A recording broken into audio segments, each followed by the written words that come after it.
All right, so our conversation here is about conflict and communication, and I always say that, you know, world would be easier if we didn't have to deal with people, and so many times there's really not a time when this topic is not relevant, because we're always having to deal with people, and I work through this.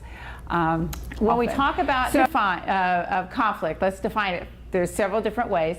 It says a state of open, often prolonged fighting, a battle, a war. And I don't know about you, but sometimes I've been in, you know, kind of stuck in the muck of conflict, and it feels like a battle, feels like prolonged conflict, and then a lack of alignment or clarity. Now, of these, this is probably the most easily to reckon with, right? It's just a lack of alignment, and we just need to readjust and get realigned, and that's the best case scenario when we have conflict. I've never yet seen a time when there wasn't emotion, anxiety, and stress, and it is very comforting when you know you have a support of someone in the organization. If the entire organization isn't quite cohesive, but someone or two people in the organization you trust, that you can work through this conflict, that you can have those conversations. It makes all the difference. Through learning more about each other. We can be working through a topic that has nothing to do with each other personally,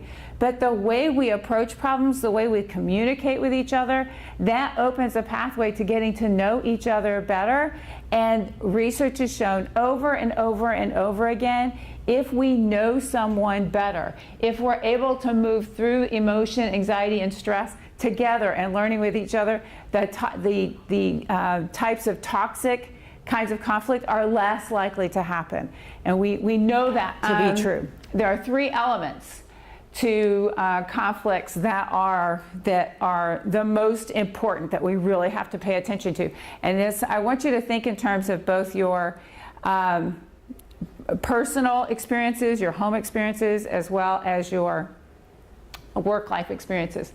Is there situations when there are opposing opinions and there are emotions attached to those opinions, and there's strong emotions? It really matters to the person, to the people who are engaged in this this conflict, and the stakes are high. Making a wrong decision has consequences, and those three elements working together are what create what are called crucial conversations. What is a crucial conversation? Just take a moment and think through it. In your life that you've either had, should have had, or perhaps need to have tomorrow in your life, and it can be at work, it can be at home, or you can have a scenario. You might just take a few notes of a scenario or two where you could use some work on this topic. All right, so it seems like everybody had something to write, and I want you to just kind of keep that aside and not tuck it under something, but to keep it aside. We have enough space here that as we go through, if there are notes that you want to take regarding that, or you can mark on your PowerPoint slides to refer to your situations, your scenarios that you're looking at. And see if it won't be helpful to you. So this is a very, very important model. It looks more complicated than it is.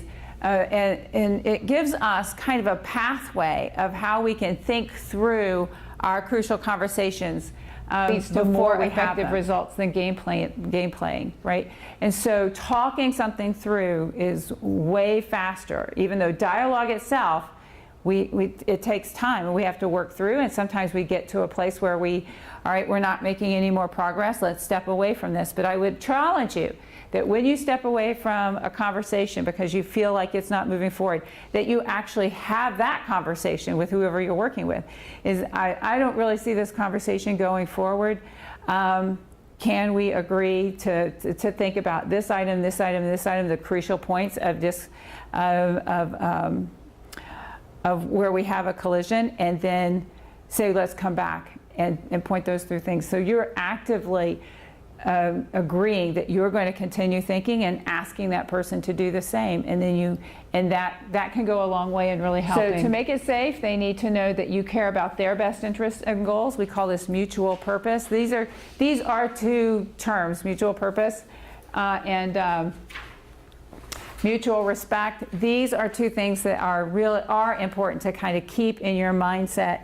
They're easy enough to think about. Is you have a mutual purpose of gain and good, and that you care about them, that you have mutual respect. So you've got it covered, both in terms of what you say and why they think you say it. Then we say, during crucial conversations, we say things in exactly the wrong way. So we must practice speaking persuasively, not abrasively. So I want you to go through that blue sheet and see and answer which of those questions are true, false, or unknown.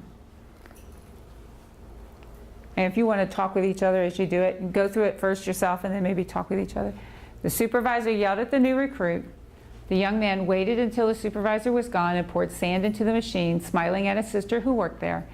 Later that month, the boss discovered the problem and fired him. The woman felt bad and quit. So you have three scenarios. Do you ever have people that string information along, but there are gaps between them in terms of time and who's present? And how long ago that was versus how recent it was.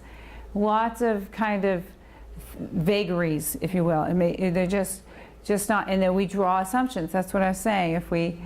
If there are gaps in information, we automatically fill the gaps. And you were led this way, right? Even though right before here, we were talking about facts, right? Even in the midst of that.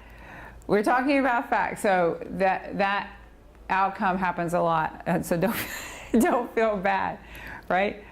Very few people get that in terms of, it's just how we draw conclusions, and so that's one of the reasons why it's so important. I think that's a really good point, because when we make decisions based on our previous experience and what we believe will happen as a result of them.